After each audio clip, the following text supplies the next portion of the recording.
are once again for another patch notes reading and update to Ark Survival Evolved. So let's go ahead and take a look. We're going to be looking today at version 2.2.2, and there was a .1. This one came out in the evening for me, so that's why this video is coming out in the morning. We're going to scroll down a little ways, and we're going to see our current version 2.2.0. So obviously one of the big news for today is the new Dino Giganotosaurus. I want to say Gigantosaurus, Giganto, but there's an O in there. So that makes me want to say Giganotosaurus. But we'll see how people kind of abbreviate it.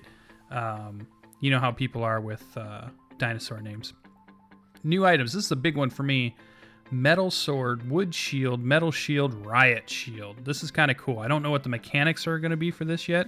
I don't know if you're going to be able to just swing the sword, or if you're going to be able to block with the shield, if you're going to be able to hit with the shield, if you're going to be able to do combination moves. Who knows what we're going to be able to do, but it's cool that we're getting a sword and shield. I'm a big fan of that. We're also getting the soap item to remove dyes from structures, and I believe they do finally have the ability for you to select yourself and remove dyes. So if you've been part of some prank on your server, then you should be able to remove those dyes without just throwing yourself off a cliff. And those are crafted at the cooking pot with water, 3 polymer, ooh, that's a little expensive, and 2 oil. Crop plots can now be placed on platform saddles, including the plant species X, so that allows you to put those turrets up there, which is probably what most people want to do. Or you could just have a mobile farm, I suppose. Although I wonder how the water works, but I guess you could put the metal container up there and you could just keep it filled, or you make sure it's the rain is catching it. You can now mount your DodoRex Mask on the trophy wall mount to show off your elite badassery. I was not able to even see the DodoRex except in other people's videos. It spawned a lot on my server, and yet it never made an appearance in any area that I was in.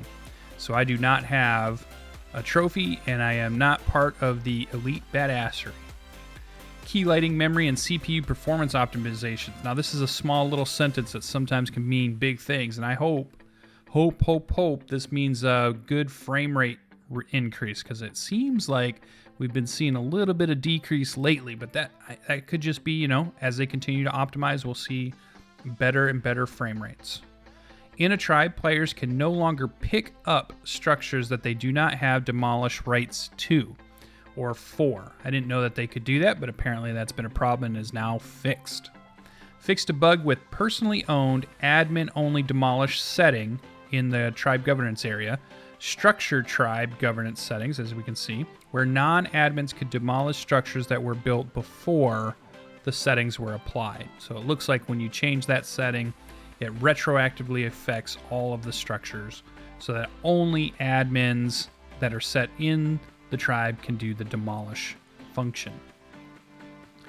Here's a big one too, actually, that I think a lot of people have already known about and are happy about. Stone behemoth gate crafting has been moved to the smithy, which makes it easier to hold the materials to go ahead and craft this. Before, I think the big thing, and they reduced the crafting cost, which is nice that it's reduced, but I think the biggest problem was for a lot of people that were trying to build those stone behemoth gates, if they didn't have a lot of weight capacity, it was really hard to hold the 750 stone, 750 wood, and I think there was some other stuff in there like fiber or something.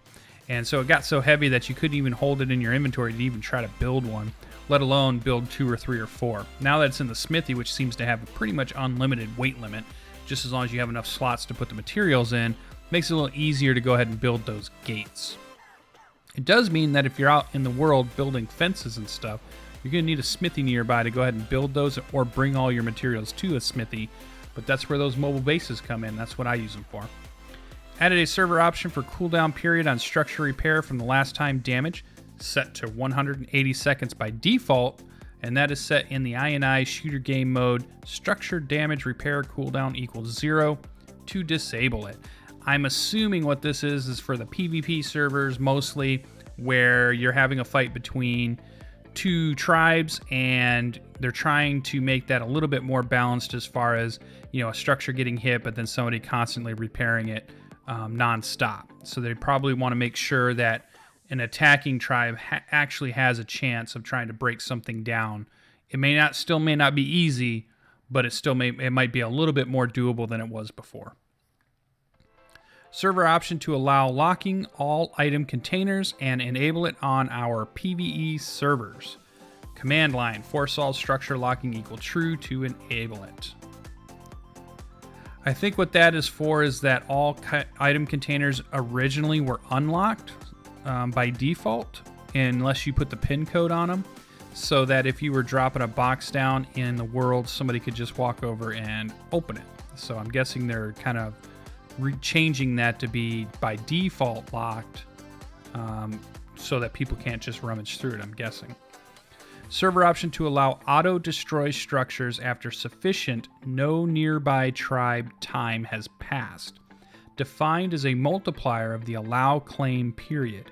Useful for servers to clear off abandoned structures automatically over time if they wish.